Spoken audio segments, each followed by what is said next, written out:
Good afternoon, everyone. My name is Jordan Finken. I'm the Rare Book and Manuscript Librarian and Deputy Director of Libraries here. It's my great pleasure to welcome you, both in person and virtually, to vibrant Cincinnati and to the Klau Library, which houses one of the world's preeminent Judaica collections. The work of a great library is never complete, so if you wish to support the library, please feel free to be in touch with me. Just before I begin, on a couple of programmatic notes, our next lecture will be held virtually in actuality, but in virtual space, on October 17th. Dr. Michael Marmer will be speaking on Heschel and the Spirit. And in conjunction with this lecture, I bring your attention, we also have a selection of manuscript Mahzorim on display for your perusal and edification.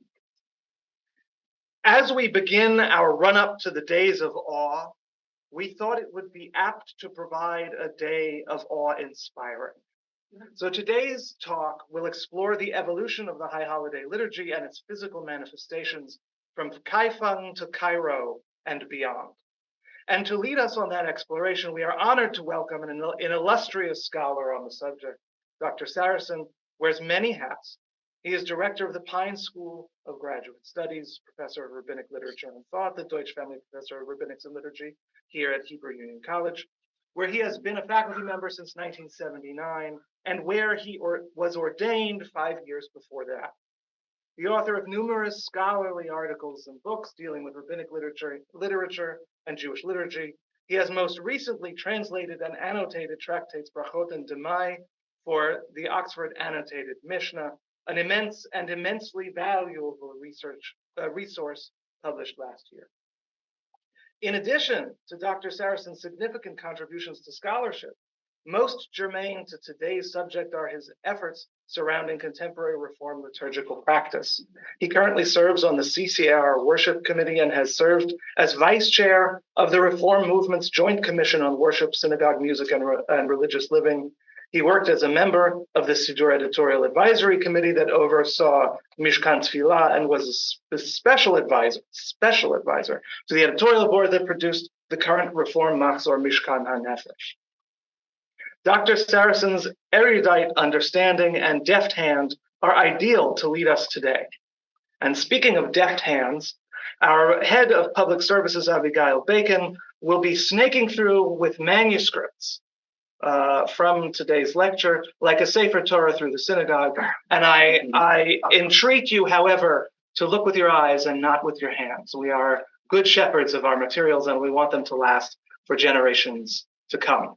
Now, please join me in welcoming Dr. Sarason and his presentation, The Different Rites That Unite Us, Mahzor Gems from the Klau Library.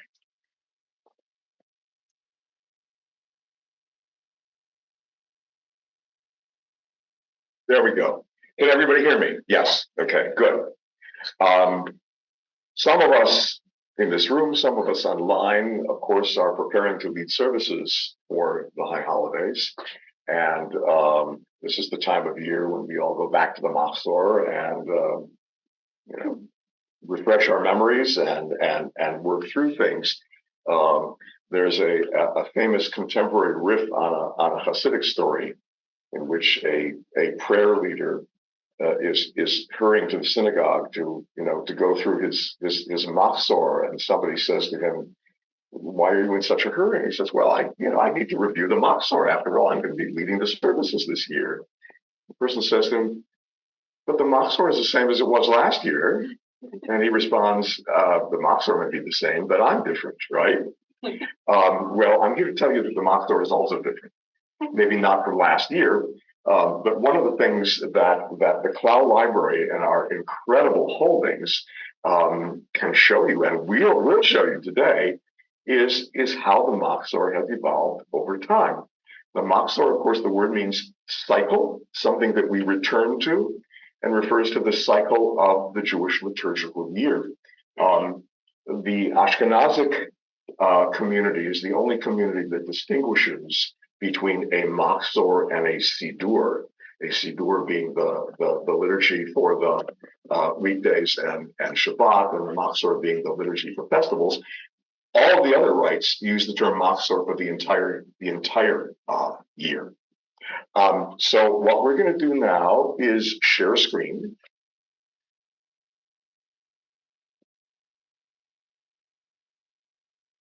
So everybody online should be able to see everything. Screen, that's what we're sharing. Double tap. All right, there we go. Technology. All right. So this worked a few minutes ago. Tap the screen one more time. Tap the screen one more time. Okay. And yes, there we go. All right. One of the highlights of Yom Kippur in terms of what is halachically required is vidui, is confession. It's enough to say hatati or hatanu, but of course we never say just that. This is from the Babylonian Talmud, from Yoma. The requirement to recite the confession pertains on the eve of Yom Kippur at nightfall. What does one say? And there are a variety of Amoraim who give us a number of different wordings for the vidui. Again, hatanu is not enough. So Rav says, Atanu dea razeh olam, you know the secrets of old. Shmuel says, Mima makeha lev, from the depths of the heart. Levi says, V'toratcha katuv lemor, and in your Torah it's written. Rabbi Yochanan says, Ribon ha'olamim, Lord of all worlds. Rabbi Yehuda says, Ki avonotenu rabu milimnot. Our sins, our iniquities are too many to count. And of course, they don't give us complete texts in the Bavli. This is one of the difficulties of studying classical rabbinic liturgy, because we haven't got any complete texts until the Islamic period. What you have here are simply in kibbutz, first lines, and whether the rest of the text is already there or you continue on your own. Early on, we don't know. But what is interesting is that all of these various options, of course, you know, the name Latar Volume, we say them all, right? So they're all included in the traditional Mahzor, which comes down from the Babylonian rite, except for Shmuel's Mimam Makeh Halev.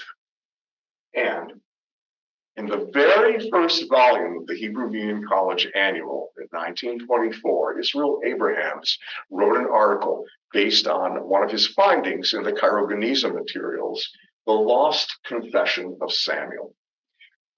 He acquired a Genizah fragment, and clearly he must have given it to us because we have it now, in which he found a continuation of the wording of Samuel, Atayu Dea Razeh Olam. And voila, here it is. And Abigail is going to be going around and showing you this fragment.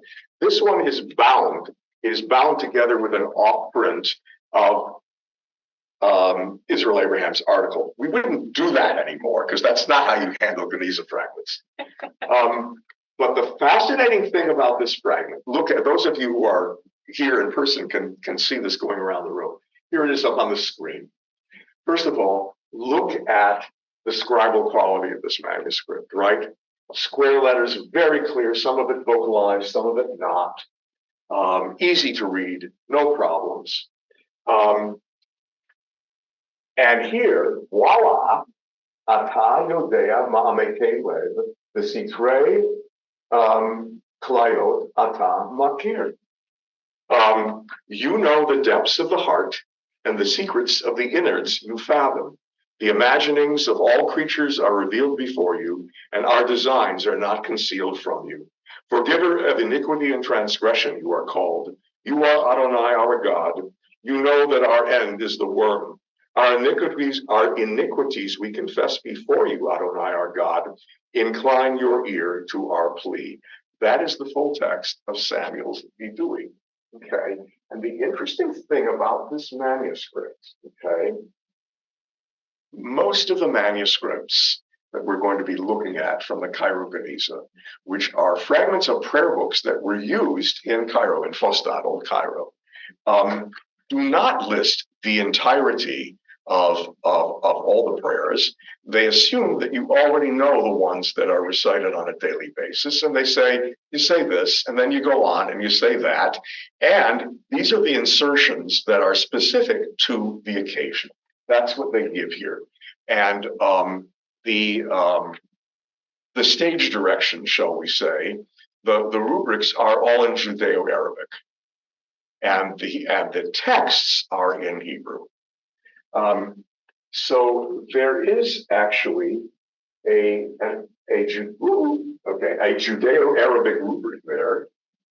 There we go. Who used this text? What does our scribe have to say about this text? He says, and this is found in the original text of the Syrians, Palestinians, Shamim. Syria Palestina is the larger district. And their ancient Siddurim call it the Confession of Yom Kippur. And similarly, for the Iraqis, that is to say, the Babylonian Jews, it circulates among both groups, with the difference that they, the Iraqis, call it the fourfold Confession of Yom Kippur, which means that they recite it 4 times on Yom Kippur, and one must be careful about this, right? So what is fascinating about this particular manuscript, which we will now go back to, is that it clearly contains texts that are marked as Palestinian. For example, right before this, he gives you a version of the Geulah benediction, and the Chatimah. Okay, Zeh Sur Yish'enu.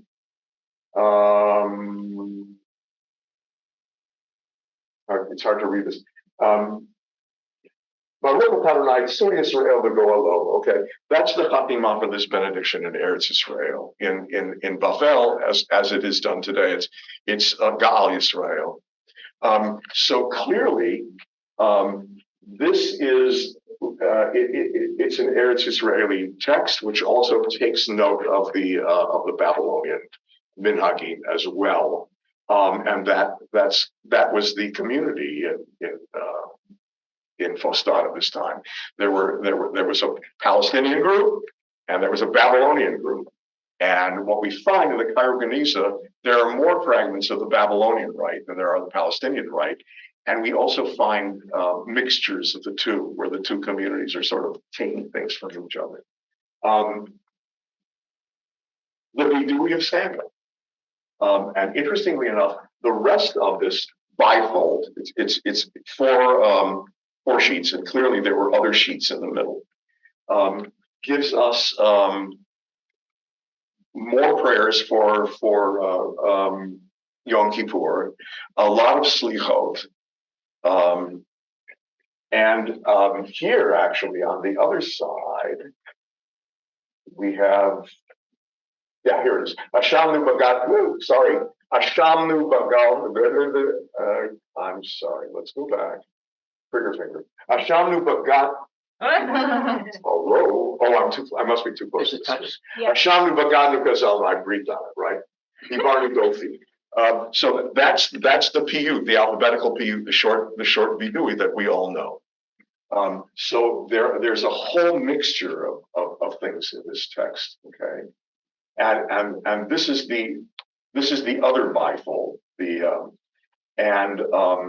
There's more piyutim, and Salach la'avonotenu b'yom hazeh u'macheh v'taver b'sha'enu mineged einecha. All right, so that's already the conclusion of the Kedushat Hayom benediction. So there's an interesting mixture of texts in this fragment. And Abraham's really only wrote about that one thing, but there's much more that we'll talk about here. A number of other fragments that we have. We've got about 200 identified fragments in the Klau Library. Yoram Biton, our librarian, tells me that we have about 500 more that are unidentified. The next two that I'm going to show you are Genizah fragments that were acquired in 1924 by Jacob Mann, who at the time was a faculty member here and who did a lot of work in the Cairo Genizah, and acquired these either in Palestine or in Cairo, where he was working. This one, notice by the way how very, very different the scribal hand is here, and notice also the difference of the parchment. This is definitely the Babylonian rite. First of all, on this side we've got right, and over here, what is interesting, Hakol Gomel Chassidim Tovim, okay, as in Zocher Hakol, Gomel Chassidim Tovim. So this is the beginning, of course, of the first bracha of the Amidah.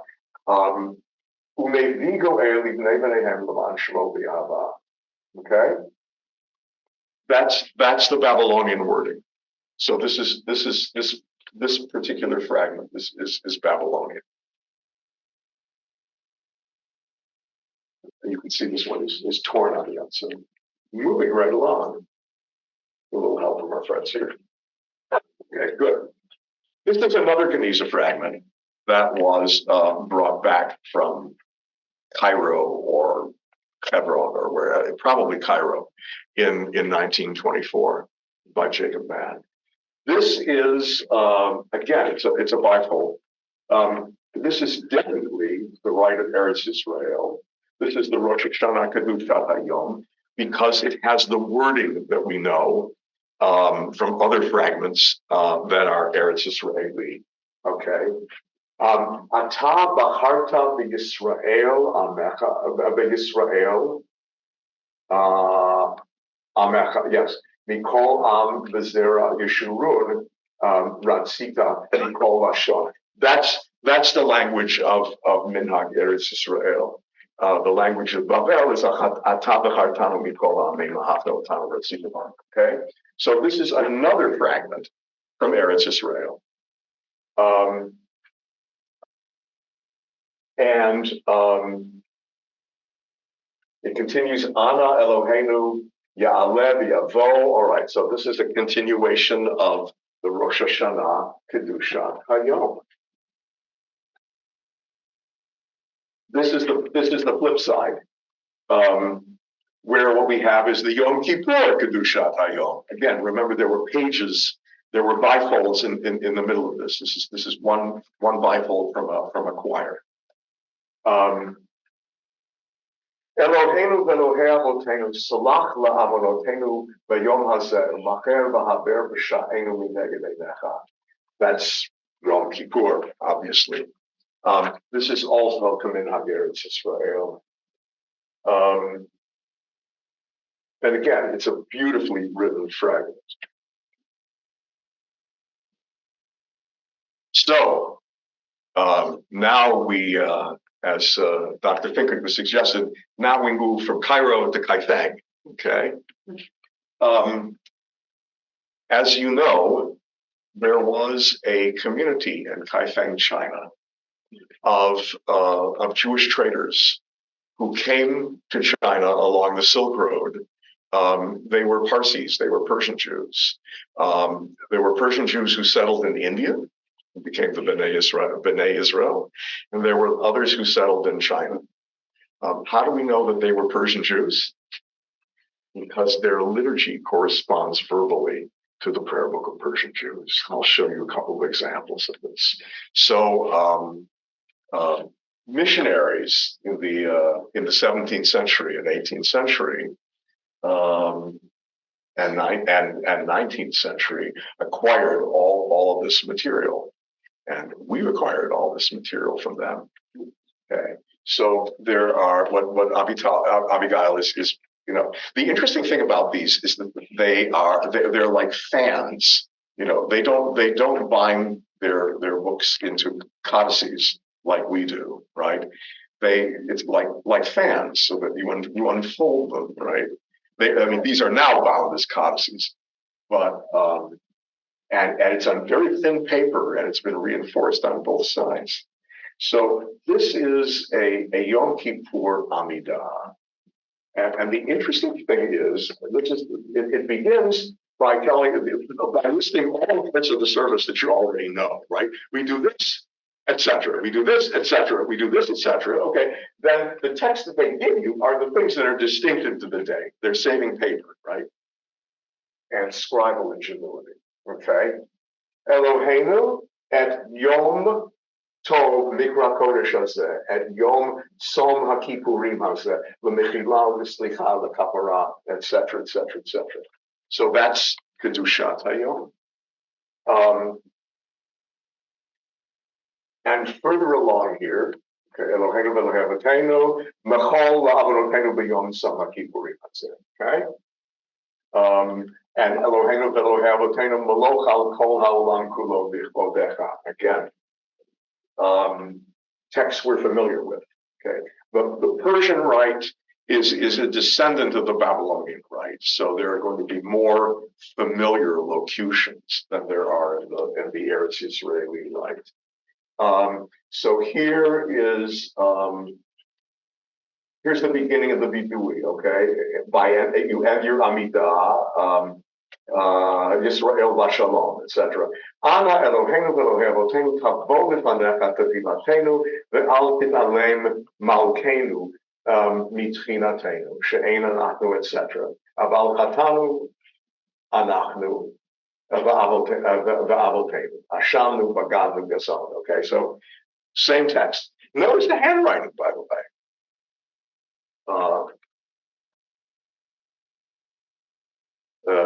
The same scribe obviously would pen Chinese. Since we have, among our collection of manuscripts from Kaifeng, we have a community roster that has names in it in both Hebrew and in Chinese. Yeah. Rosh Hashanah Musaf Amidah. Notice how different these pages look from the ones we just showed you. They're bound together in the same manuscript 935, but written somewhat differently. Atagi bor leolam Adonai b'chayei meitim ata rav lahoshia. Okay.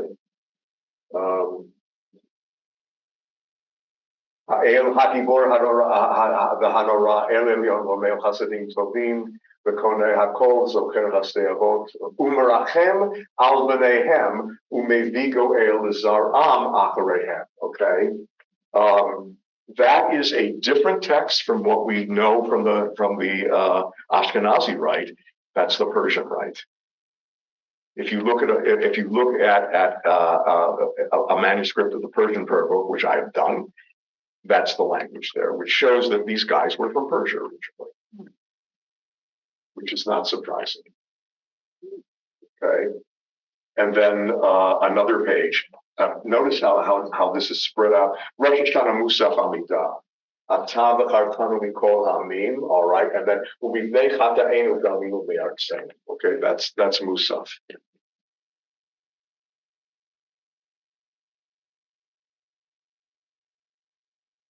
And another example from the same. Aleinu l'shabeach la'adon hakol. All right, so this is the Rosh Hashanah Musaf Amidah, and the interesting thing about this, and we'll get into this a little bit more as we get into European manuscripts and printings. Aleinu l'shabeach, the origin of that text. Okay, that's the introduction to Malchiot in the Tikkiata on Musaf. Rosh Hashanah. It only passes it to the daily liturgy in Ashkenaz in the period of the Crusades, 12th century. Okay, this text came to be censored in Christian countries, but not in Islamic countries, and obviously not in China, right? So we've got the full text here. Shelo sam chalkeinu kahem v'lo gor aleinu k'kol hamonam shehem mishtachavim lehevel barik.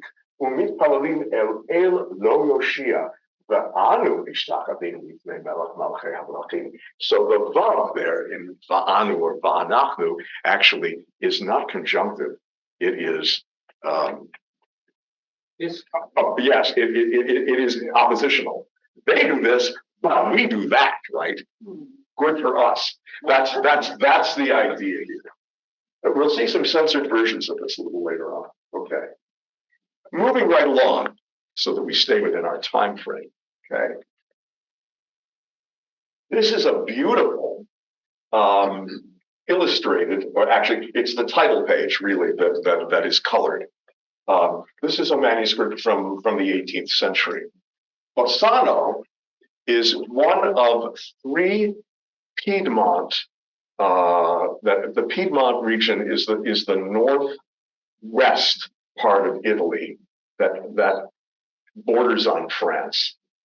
And the Jews in the Piedmont region of Italy indeed came from France, following one of the expulsions from France. And they have their own particular rite. It is called Minhag Apam, Aleph Pei Mem, as an abbreviation, for the three communities of Asti, Fossano, and Moncalvo. These are three towns in the Piedmont region of Italy. And this is a Mahzor from Fossano. The interesting thing about this is some of the colophons, and the fellow Samuel Colombo Fossano has written his name in here in 1838. And similarly in 1824. What is also interesting is here he writes, questo libro, this book belongs to, he writes it in Italian, and he also writes it in French. So there can be no mistaking, right? So here this is ce livre, c'est de Monsieur Samuel Colombo de la Ville de Fossano, right? Questo libro, and you have it in both languages. It's really quite interesting. And then he writes his name, or somebody else, Shmuel Colon, okay? Yaakov Chaim Colon, that's clearly one of his descendants. There's all kinds of other interesting information in a book like this, or a manuscript like this, besides the actual text. A little bit of Jewish history here. So here, so this is a manuscript, and notice you've got people who are writing things in the mantra, right? And that's what people did. They are either correcting the text or writing in various kinds of marginalia, right? So here you've got Baruch Hu and the beginning of the Yotzer benediction. So this is Yotzer Leyom Rishon Shel Rosh Hashanah. And the interesting thing is that there are some pietonic, that is to say, poetical inserts into the regular text. So for example, here, Baruch atah Adonai Eloheinu melech haolam, ha'el ha'potech lanu sha'arei rachamim, u'meir einei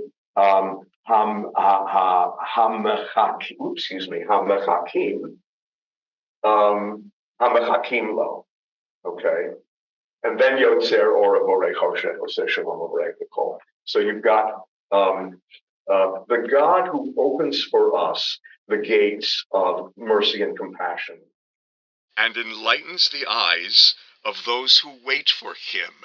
That's a messianic hope. And this is typical of Piyutim, that is to say, they can join the themes of the regular benedictions with the themes of the day, the themes of the occasion. So you've got that right there. And then, of course, there are insertions for Rosh Hashanah, Melech,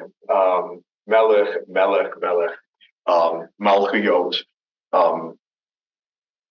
Piyutim. Over on this side, this is the Amidah.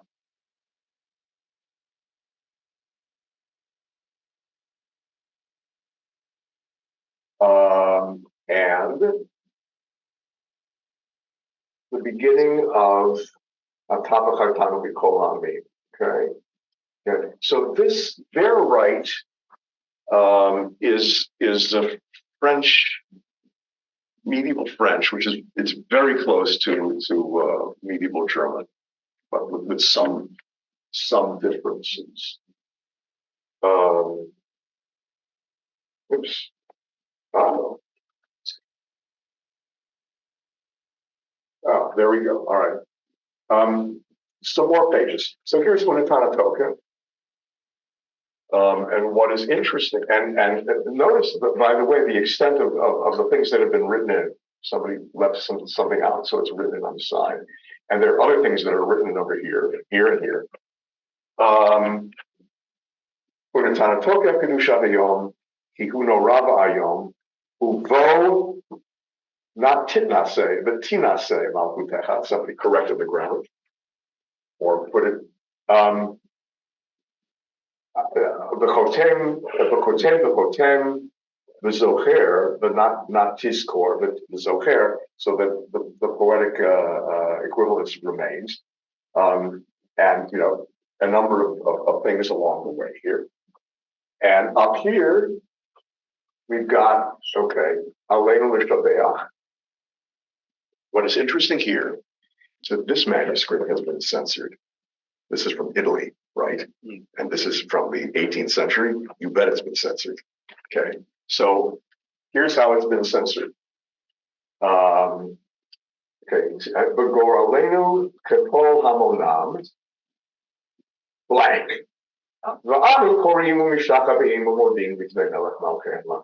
But someone has actually filled in the blank in small cursive letters. Sheher mishtachavim lehel barik umipalalim el lo yoshia. Excuse me, el lo yo'il lo yoshia. Dafka. Not only it doesn't say, but has no value at all, right? No efficacy at all. You see a lot of that in manuscripts from Christian Europe. The manuscripts are censored. And very often what happens is that the scribes will leave room, and the Jews who are reading will know what goes in there, even though it's not there on the text. Okay, now we move on to print. Okay, this is the first printed liturgy, period. The first printed Mahzor. Okay, it is Italian. Surprise, surprise. Printed in Soncino Castelmaggiore in 1486. So this is an incanabulum, because this is very early Hebrew printing. Anything before 1500 is considered very early Hebrew printing. Okay. This is the Italian rite for the entire year. It's the Mahzor B'nai Roma. Okay, the Italian Jewish community is made up of all kinds, by this time, of all kinds of different groups. This is before 1492, so there are not as many Sephardim. But the B'nai Roma are the native Italians. The interesting thing about this book is that it has no quote-unquote title page. We're used to seeing literally a shar, right, a representation of a gate and a title and so on and so forth. You didn't do that in manuscripts for on the whole back in the Middle Ages. And it wasn't done yet in a first printed edition. It just begins with an introduction from the good words from the printer. It doesn't become conventional until the 16th century to begin with a shar title page. Okay, so this is the first page for Yom Kippur. Notice you've got the block letters here. Shomea tefillah adecha kol basar yavo. It begins with penitential psalms. And then here you've got liturgy students. El melech yoshev al kisei rachamim. That is to say, the beginning of the citation, the invocation of the 13 attributes.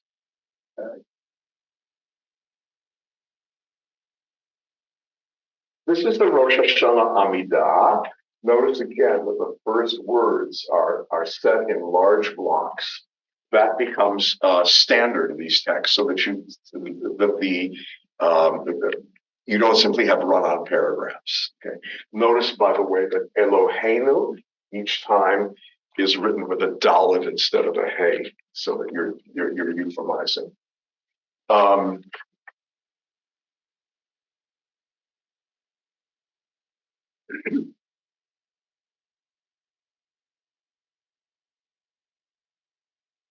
This is interesting.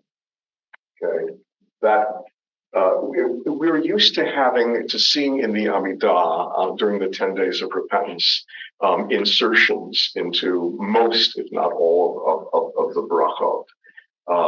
There in the Ashkenazic rite, there's a very brief insertion into the Hoda'ah benediction, which is Tov l'chaim tovim. Here, there's a much more extended insertion. Okay.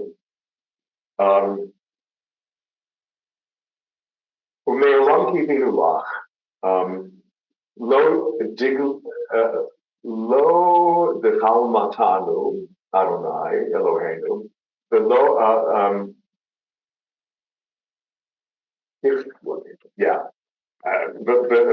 velo azavtanu velo histarta panecha mimecha v'zachor rachamecha u'chvosh et ka'aska kalei dever v'cherev v'rav u'mashchit u'magefa v'chol machala me'aleinu me'al kol b'nei britecha al kulam yitbarach v'yivramam shimcham alkeinu. That's the continuation of the Ashkenazic rite. So again, you have larger insertions that deal with the themes of the day in some of these various rites, as you do here in the Italian rite. So here is Unetana Tokef. One thing that I should point out about Unetana Tokef, that this is a Byzantine era piyut. It dates from probably the 6th century in Eretz Yisrael. It shows up in Genizah manuscripts. There is circumstantial evidence in the Genizah manuscripts to suggest that the author of the piyut was Yanai. It appears in the medieval rites. It does not appear in the Sephardic rite at all, in the Babylonian rite at all.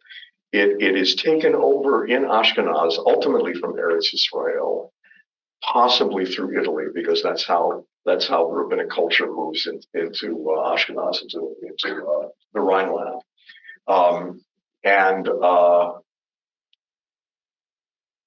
Only later does it spread to other rites. But here, all right, so in the Italian rite, we have it. Unetana Tokef Kedusha Hayom. Notice, by the way, okay, Ata Diana Mochiach, Yodea, the Aid, and somebody wrote it. The Sofer Momed, oh, actually, it goes in here. The Sofer Momed. Somebody again has been filling in things that have been left out, and it is the question is whether they were left out by accident or whether that simply wasn't the rite as it was published at that time, and somebody has been updating it later on. Not entirely clear. Another insert here, Kihem Basar Ladam. The other thing to note, okay, the Unetana Tokef is the last in a series of piyutim that leads into the recitation of the Kedusha. That's the function of the series. And the Kedusha recitation, where this is Musaf Rosh Hashanah, that it leads into here is the version that is also between the Italian rite, is also shared with the Sephardi rite, not with the Ashkenazi rite, that begins Keter Yitnu Lach Hamore Mala Im Kavutse Mata.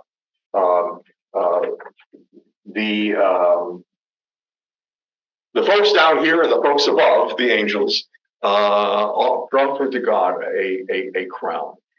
In the Ashkenazi rite, the wording here is Na'aritzach v'nakdishach v'nakdishach kasod sarfei kodesh. We will acclaim you as do the heavenly hosts above. So that's one of the characteristics of the Italian rite. So here again is an example of a censored text. This is Aleinu L'Shabeach again in the Tikiyata, the Malchiot Zichronot Shofar on Rosh Hashanah.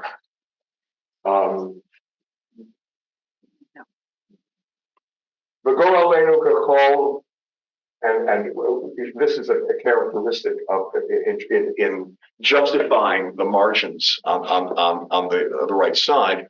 They will start the word but not finish it, just to try to provide you with an even margin. That's very common in manuscripts and in early printings before they can kern letters. Shehem משתחווים להבל בריק ומתפללים אל לא יושיע. Okay, and that has been blotted out.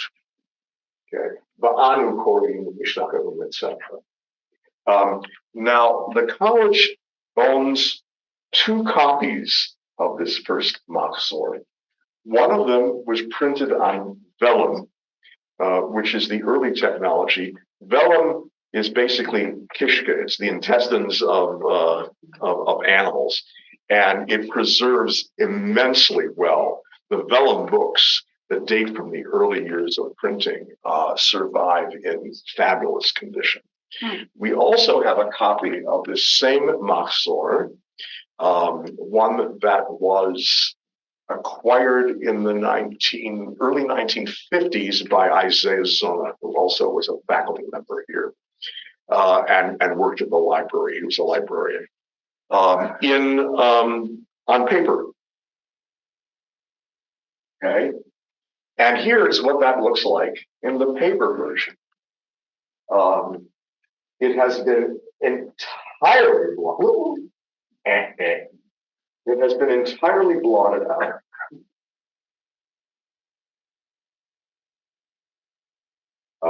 No, back one. Yeah, there. It has been entirely blotted out.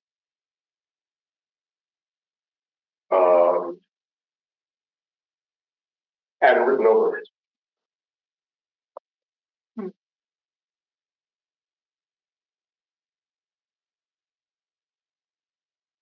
This is the paper version in which the text is there and has been blotted out. This is the vellum version in which the text was actually erased completely and then written in again by somebody else. Okay. Shehem Mishnachavim le'elilim. Okay. It doesn't say lehevel Greek. Okay. Part of what's going on here, okay, is that the Christian accusation is that the gematria of varik, emptiness, is the same as the gematria of Yeshu, and that the Jews are cursing Yeshu, Jesus, right? That wasn't the case, but okay. So this doesn't even, in terms of what it restores, it doesn't even go there. Okay, it just says let Elilim. Okay, Elilim were just pagan deities, right? Nothing against Christians. Okay. Okay.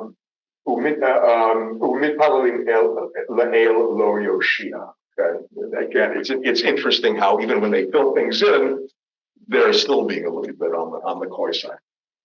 Okay. The other thing that I want to show you in this Mahzor for Erev Yom Kippur. Okay. So most of us we're all familiar with Kol Nidre, but we're used to seeing it in Aramaic, right? Kol Nidre, V'Esorei, V'Charamei, et cetera, et cetera, et cetera. But it also exists in Hebrew. And in fact, the earliest place where this appears, which is in Seder Rav Amram, which is effectively the first liturgical halachic work, separate work, which was a responsum from the Gaon Amram of Surat to a community in Spain, probably Barcelona, in the latter part of the 9th century. There it appears in Hebrew. Okay, and interestingly enough, here in the Italian rite, it also appears in Hebrew. Kol Nidarim, the Asarim, and somebody has written in, I think that's the Konamim, the Haramim, Shmuot, the Kiyumim, Shnadarno, Shasarno, it's hard to read that, Shecharamno. Ushenishvanu, Ushikiamnu, Al, and again from the outside, Al Nashotenu, Uvishua, Miyomsom Hakipurim, She'avar, Ad Yomsom Hakipurim Hazeh. That's the original text. It's from last year until this year. Again, in the Rhineland, Rashi's grandson and the Tosafists are the ones who revise this and say from this year until next year. So you shouldn't think we're trying to worm out of our commitments to other people. So that again, that's just a little an interesting observation. Very quickly moving on. This is the Polish Rite from 1732, a manuscript. The texts are familiar because basically what we think of as the Ashkenazic Rite is the Polish Rite, is the Eastern Ashkenazic Rite, not to be confused with the Central Western Ashkenazic Rite, which is German. This is the beginning of the book. Igdal, again, you've got somebody has colored this in. This is the Birkat Shachar text you're already familiar with. And the Bidui in this so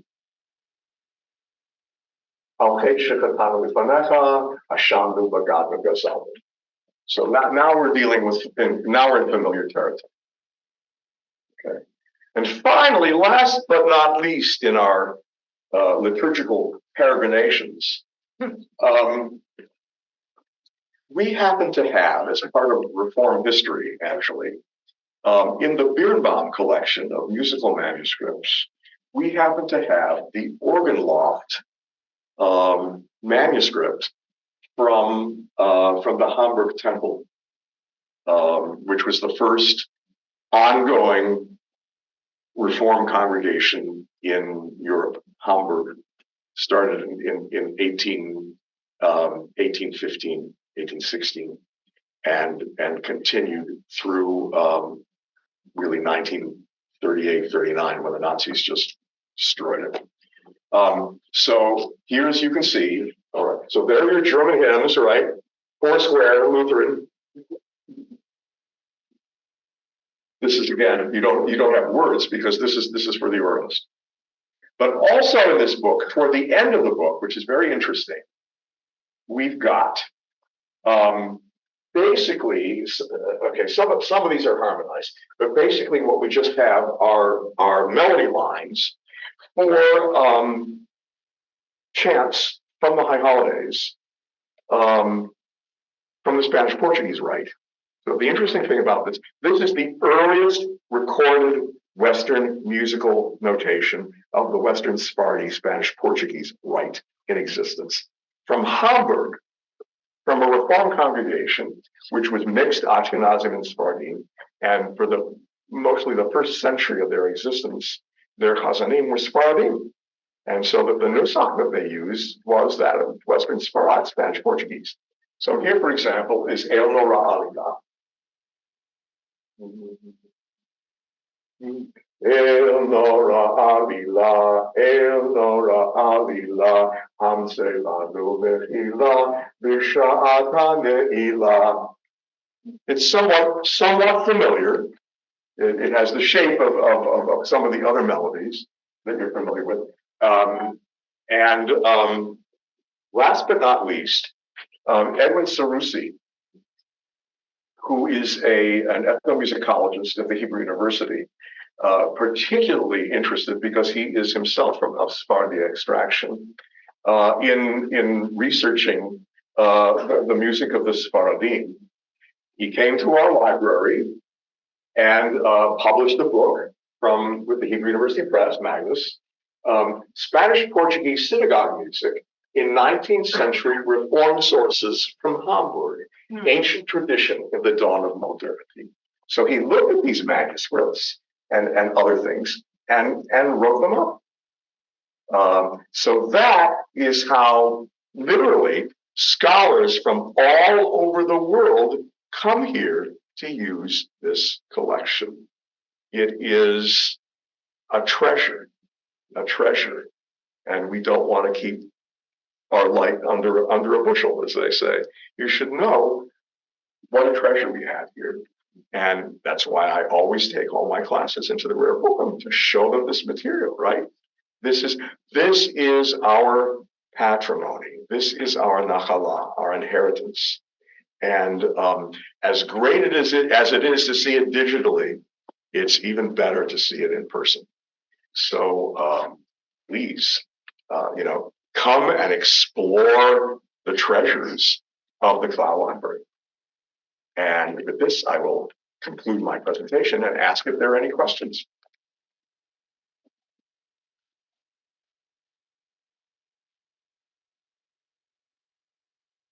Yes, Josh.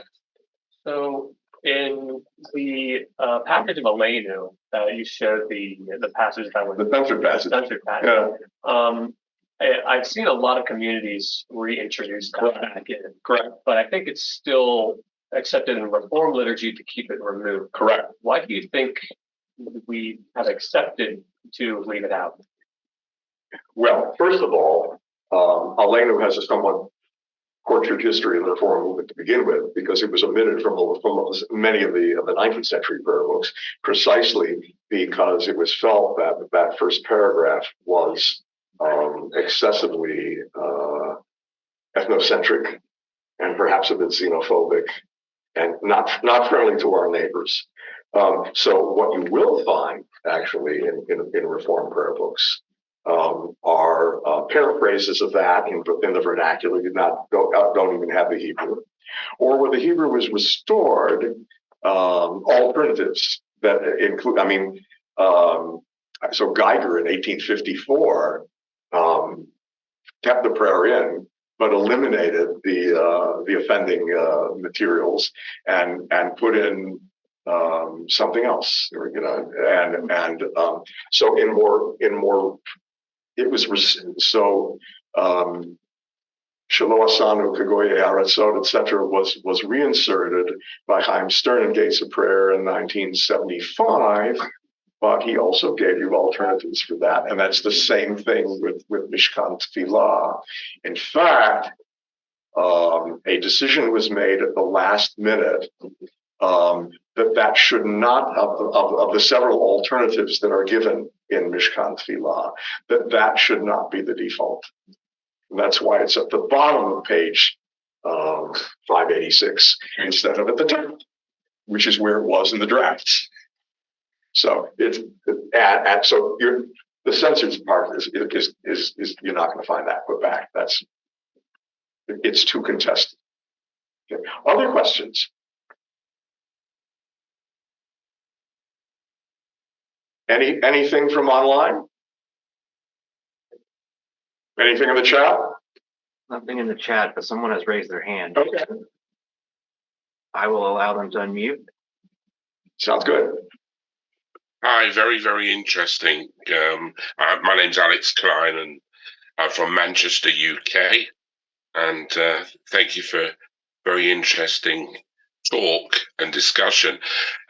Some of the prayers come across as being similar to the Hasidic prayers of today, the Arizal's translation of Mahzorim and Sidorim, using the same differences, Keter and in the Aleinu, etc., etc. So that was done, the Arizal combined various different Sidorim and various different Mahzorim and formulated his own Nusach, or their own Nusach, which is different from Nusach Safarad, which is also Hasidic, but not attributed to the Arizal because of the grammatical changes and the various other tropes that they thought were correct, as opposed to the various Sidorim that had tremendous amount of mistakes in. So I'm presuming the Mahzorim also had mistakes, and some of those may have been the cause of various different rituals in different communities, because they kept those mistakes in, and it became part and parcel of that ritual according to a city.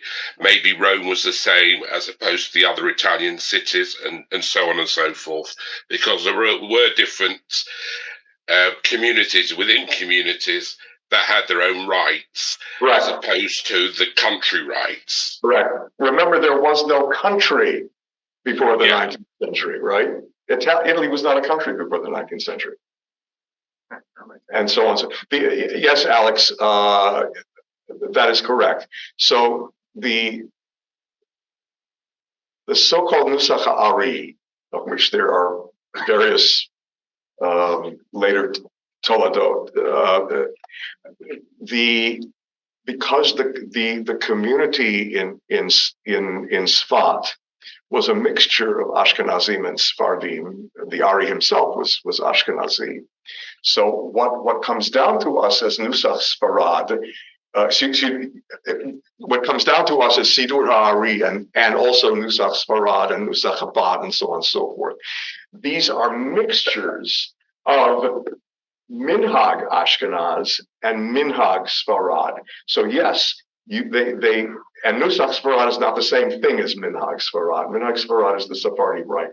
Nusach Sfarad is the Sidur HaAri and the Toledot, the descendants of the Kabbalists in Sfat and of the Hasidim.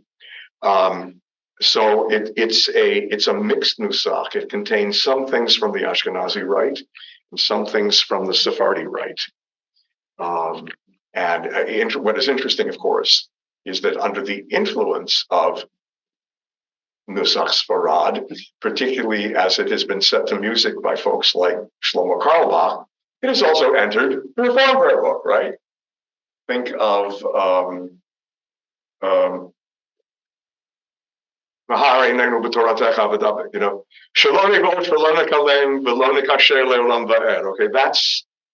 that comes from Minhag Sfarad. It's not Minhag Ashkenaz, and it comes back into our prayer book through Carlebach, who is setting to music Nusach Sfarad, that is to say, the Hasidic rites, which are descendants of the Tzfat.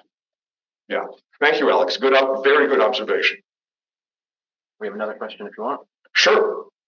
Can you clarify the dates of the early manuscripts you showed from the Genizah? The Bedouin fragment from Samuel, the Eretz Yisrael manuscript, and the Babylonian one?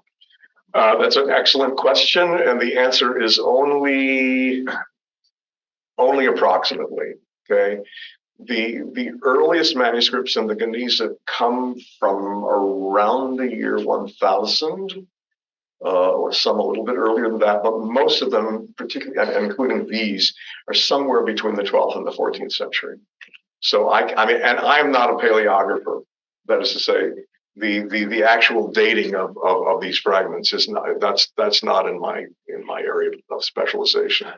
But most of the liturgical materials in the Genizah date from between the 12th and the 14th centuries.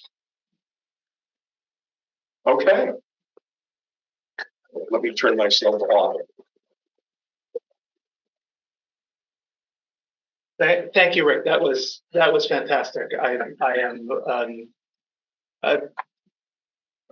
both edified and my appetite is whetted for more. So I very much appreciate your sharing your expertise and your erudition and your humanity with us. I'm also it's wonderful.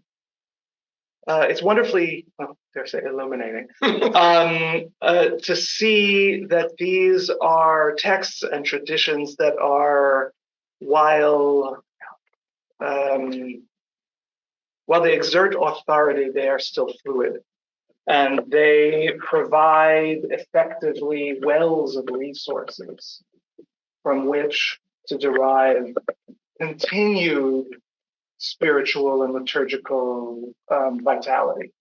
And on that note, I want to say that this library, as you have very ably noted, also provides our community locally, nationally, internationally, with a well of resources with which to continue enriching both the Jewish and the scholarly experience. And so I very much appreciate your emphasizing the importance and indeed the centrality of this particular library.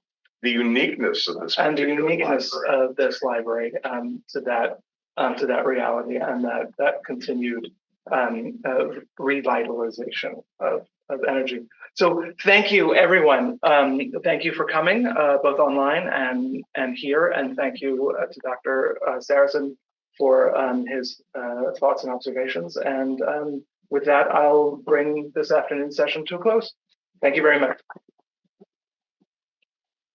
Parenthetically, just to piggyback on what Dr. Finken just said, the Genizah materials, actually, the liturgical materials in Genizah provide or could provide a lot of resources for Reformed liturgies.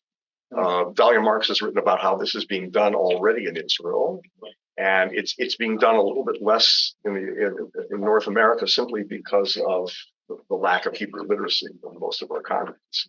But there have been examples of how this has been done and can continue to be done.